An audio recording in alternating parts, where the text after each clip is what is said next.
प्रणाम दर्शकों।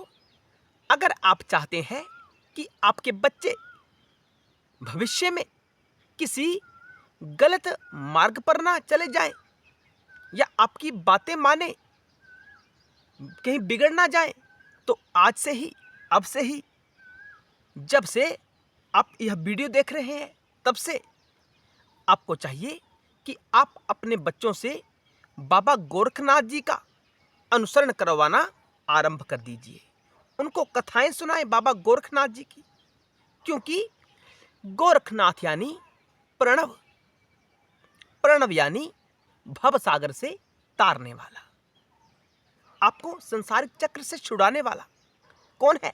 गोरक्ष है। तो हम सबको गोरखनाथ जी की वाणी का श्रवण और मनन और कीर्तन अवश्य करना चाहिए। अपने बच्चों को गोरखनाथ जी के बारे में बताएं कि बेटा गोरखनाथ जी कौन है। गोरखनाथ का संबंध नाथों से है। नाथ यानी नवनाथ, जैसे आदिनाथ, अचलनाथ, संतोषनाथ, कंथड़ीनाथ, चौरंगीनाथ, उदयनाथ, मच्छेंद्रनाथ, गोरखनाथ। कहीं कहीं बाबा भरथरीनाथ जी का नाम भी यहाँ शामिल है। तो हम सबको अपने बच्चों को नाथों की भक्ति में अवश्य लगाना चाहिए। ऐसा करने से वैराग्य जागृत होता है। जब वैराग्य जागृत होता है तो हमारी जो बुद्धि है वह भ्रष्ट नहीं होती, वह सन्मार्ग का सहारा लेकर स्वयं को इस भवसागर से पार लेकर चली जाती है, यानी विवेक जागृत हो जाता है। आजकल के समय में 99% लोगों का वैराग्य जागृत नहीं है, विवेक जागृत नहीं है।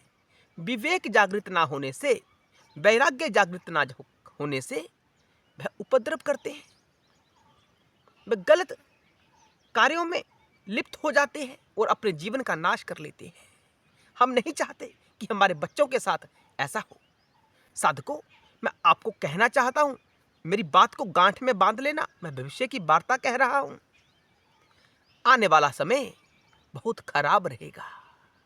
हमारा तुम्हारा जन्म इस समय हुआ है, यह समय फिर भी बेहतर है, लेकिन आने वाला जो समय होगा वह बहुत खराब होगा। हमारे बच्चों की स्थिति, मानसिक स्थिति बहुत खराब हो जाएगी आने वाले समय में। माँ बाप से प्रेम नहीं रहेगा, भाई बहन से प्रेम नहीं रहेगा, गुरुओं का सम्मान उनके भीतर से बाहर चला जाएगा, यानी सारी मर्यादाएं नष्ट हो जाएंगी। राम तत्व का जीवन में अभाव हो जाएगा। और जब जीवन में राम तत्व नहीं होता है, राम जी जीवन में नहीं होते हैं, तो कल्याण कैसे हो सकता है? शिव की दृष्टि आपके ऊपर कैसे हो सकती है? शंकर जी ध्यान कैसे करेंगे आपका? जीवन में राम का होना बहुत आवश्यक है।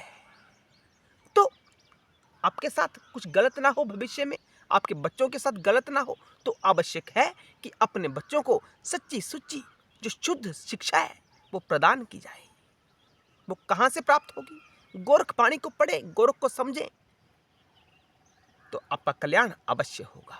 साधकों, आज तक हमने सुना होगा, आपने भी सुना है कि गुरु शिष्य को तारने वाला होता है। गुरु शिष्य को सन्मार्ग के बारे में बताता है और उस मार्ग पर शिष्य चले, वो कोई ऐसी व्यवस्था करता है गुरु। लेकिन गोरक्ष के साथ घटना कुछ अलग घटित हुई। मच्छेंद्रनाथ जो गोरखनाथ जी के गुरु है, उनको मोह जाल से बाहर निकाला, यानी गुरु को तारा। यहाँ तारने वाली स्थिति होगी कि पहली बार हमने सुना कि गोरक्ष ने मच्छेंद्रनाथ को तारा, मोह जाल से बाहर निकाला। एक बार फंस गए थे मच्छेंद्रनाथ जी, वो किसी अन्य वीडियो में कथा हम शामिल करेंगे। उनको उस मोह से बाहर निकालने का जो कार्य किया वो गोरक्षनाथ जी ने किया। और गोरखनाथ की जब हम वाणी पढ़ते हैं, गोरख सिद्धांत का जब हम अनुसरण करते हैं, तो हम पाते हैं कि गोरखनाथ ने सभी मार्गों का खंडन कर दिया कि ये मार्ग भी गलत है, ये मार्ग भी आपको परमार्थ की तरफ लेकर नहीं जा सकता, मोक्ष की तरफ लेकर नहीं जा सकता। एक श्लोक के माध्यम से गोरक्ष ने कहा वेदा न लोका न सुरा न यज्ञ वर्णाश्रमी नैव कुलम न जाति न धूम मार्गो न च दीप्त मार्गो ब्रह्मनैव रूपम परमार्थ तत्वम। उन्होंने कहा ना वेद, आजकल आपने समाज में देखा होगा बड़े बड़े विद्वान घूमते हैं, कहते हैं हमने वेदों का खूब अध्ययन किया है, हमें तो वेद कंठस्थ है। बहुत सारे विद्वान कहते हैं। साधको, आपके काम की बात कह रहा हूं, ये धारणा कि मुझे वेदों का ज्ञान है, ये केवल और केवल आपका अहंकार है। क्योंकि गोरख ने यहां मना कर दिया कि वेदों का ज्ञाता भी मुक्ति को प्राप्त नहीं हो सकता। अपने वेद प्राप्त कर लिए और आप मुक्त हो जाओगे, ऐसा नहीं क्या कहा जा सकता। उन्होंने कहा ना लोग कि इस देवता की भक्ति करेंगे तो हमें यह लोक प्राप्त हो जाएगा। हमारी धारणा होती है ना कि वैकुंठ प्राप्त हो जाएगा या कोई अन्य लोक प्राप्त हो जाएगा। तो गोरख ने यहां मना कर दिया कि लोक प्राप्त होने से भी मुक्ति नहीं होती। आप किसी भी लोक में चले जाओ, आपकी गति अच्छी हो सकती है, लेकिन मुक्ति प्राप्त नहीं हो सकती। उन्होंने कहा ना वर्ण आश्रम, मैं ब्राह्मण हूं, क्षत्रिय शूद्र, ऐसा कहने से भी मुक्ति प्राप्त नहीं होगी। अब ब्राह्मण तो हो गए और आप मुक्त हो जाओगे, ऐसा संभव नहीं है। ऐसा संभव हो सकता है, लेकिन ब्राह्मण होने से ही मुक्ति प्राप्त हो जाएगी, ऐसा हमें नहीं कहना चाहिए। गोरख ने मना किया है। आश्रम कि मैं तो गृहस्थ हूं, मैं तो वानप्रस्थ हूं, मैं ब्रह्मचारी हूं, इत्यादि इत्यादि स्थितियां भी हमें मोक्ष की तरफ लेकर जाएंगी, ऐसा नहीं कहा जा सकता। ये मोक्ष में सहायक हो सकती हैं, लेकिन इससे ही मोक्ष प्राप्त हो जाएगा, ये नहीं कहा जा सकता। गोरख ने यहां मना किया है। ना कुल, मैं तो श्रेष्ठ कुल में उत्पन्न हुआ हूं, इसलिए मैं तो मुक्त हो जाऊंगा। ये हमारा अहंकार है कि मैं तो अमुक गोत्र का हूं, मेरा तो यह गोत्र है, ये अहंकार है हमारा। हम मुक्त हो जाएंगे, भवसागर से छूट जाएंगे, हमें मुक्ति प्राप्त हो जाएगी, ऐसा नहीं हो सकता। गोरख ने मना कर दिया। ना जाति, मैं तो ब्राह्मण जाति का हूं, मुझे पहले मुक्ति प्राप्त होगी। ये केवल और केवल आपका अभिमान है, अहंकार है, जो आपको संसार में जोड़कर रखता है, आपको पुनरावृत्ति में फंसाकर रखता है अभिमान। तो ऐसा करने से कि मैं ब्राह्मण हूं, मैं ही ब्राह्मण हूं, मैं अमुक जाति का हूं, मैं धूम्र मार्ग का अनुसरण करने वाला हूं, मैं दीप्त मार्ग का अनुसरण करने वाला हूं, मुझे मुक्ति प्राप्त हो जाएगी। तो गोरख ने कहा नहीं, ये सब ब्रह्म प्राप्ति में सहायक तो हो सकते हैं, लेकिन ब्रह्म की प्राप्ति नहीं करवाएंगे। बात समझ में आ रही है ना? तो उन्होंने कहा ब्रह्म की प्राप्ति केवल परमार्थ तत्व से ही हो सकती है। लोक की बातें आपको संसार में फंसाएंगी, संसार की बातें आपको उलझन में फंसाएंगी कि ये कर लो, वो कर लो, मुक्त हो जाओगे। नहीं, उन्होंने कहा कि जो परमार्थ तत्व की बातें होती हैं, वहीं से शिव और शक्ति को समझना, उसका प्रयास करना, ऐसा करने से ही मुक्ति संभव हो सकती है। यानी परमार्थ तत्व से ही मुक्ति संभव है। महायोगी गोरखनाथ जी परमार्थ तत्व की प्राप्ति को ही ब्रह्म की प्राप्ति का मार्ग बताते हैं। आपने वेद प्राप्त कर लिया, मुक्ति नहीं है। आपने किसी लोक की प्राप्ति कर ली, मुक्ति नहीं है। आपने ब्राह्मणत्व को प्राप्त कर लिया, मुक्ति प्राप्त नहीं होगी।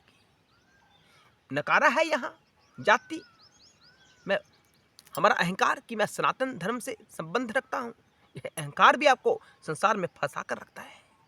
बड़े गौरव की बात है कि आप सनातनी हैं, आप सनातन परंपराओं का अनुसरण कर रहे हैं, ये गौरव की बात है, अच्छी बात है। लेकिन सामने वाले व्यक्ति के सामने ताल ठोक कर कहना कि मेरा धर्म श्रेष्ठ है, मेरा ही धर्म श्रेष्ठ है, ये आपका अहंकार है, ये आपको मुक्ति की तरफ लेकर नहीं जा सकता। न धूम्र मार्ग यानी जो पितृ पूजन करते हैं ना, उनका संबंध धूम्र मार्ग से होता है। दीप्त मार्ग यानी उज्जवल मार्ग, जो प्रकाश मार्ग जो होता है, ज्ञान मार्ग जो होता है, तो गोरखनाथ ने कहा कि परमार्थ तत्व की प्राप्ति ही ब्रह्म की प्राप्ति कहलाती है। साधकों, जब हम गोरख दर्शन की बात करते हैं तो गोरख दर्शन में परम शिव को ब्रह्म कहा गया है। यहां परम शिव जड़ और अजड़ दोनों स्थितियों को स्वयं में समेटकर स्थित रहते हैं। कौन? शंकर। सब कुछ शंकर में है, सब कुछ शिवमय है। और जो यह संसार का विस्तार है, यह शक्ति है। अब देखो, शक्ति चेतना के बिना क्या कर सकती है? शिव के बिना कुछ नहीं कर सकती शक्ति। जब इस संसार में जो हम आंखों से देख रहे हैं, ये पदार्थ जो है, इसमें चेतनता नहीं होगी तो इसे जानेगा कौन? इसकी बात कौन करेगा? चेतनता से ही बातें होती है ना। हम ये सारी बातें कर रहे हैं तो कैसे कर पा रहे हैं? हम चेतन है ना, इसलिए तो कर पा रहे हैं। जब चेतनता नहीं होगी तो ये अकेला शरीर क्या करेगा? शक्ति क्या करेगी? और जब शरीर नहीं होगा तो चेतनता की बात कौन करेगा? शिव की बात कौन करेगा? शिव ही रहता है ना, तो दूसरा बात कौन करेगा? इसलिए दोनों का होना नितांत आवश्यक है। ये दोनों स्थितियां एक दूसरे के बिना अधूरी है। शिव का होना भी अनिवार्य है और शक्ति का होना भी अनिवार्य है। इस सिद्धांत में, गोरक्ष दर्शन में, शक्ति जड़ नहीं है, शक्ति भी चेतन है, क्योंकि शक्ति शिव से कभी अलग होती ही नहीं है। बात समझ में आ रही है ना? कुछ दर्शनों में ऐसा कहा गया है कि शक्ति जड़ है, लेकिन यहां शक्ति को चेतन कहा गया है। शिव और शक्ति की ही आराधना होती है नाथ संप्रदाय में, सिद्ध संप्रदाय में। ये बड़ा गूढ़ रहस्य है गोरक्ष बाबा जी का। हम सबको समझना चाहिए, अपने बच्चों को समझाना चाहिए। आपके बच्चे कभी गलत मार्ग का अनुसरण नहीं करेंगे, वो सात्विक मार्ग का अनुसरण नहीं करेंगे। हम दावे के साथ कह सकते हैं, ये बाबा गोरखनाथ जी की शक्ति है, ये उनकी महिमा है। हर हर महादेव। जय शिव शंकर, जय भोलेनाथ।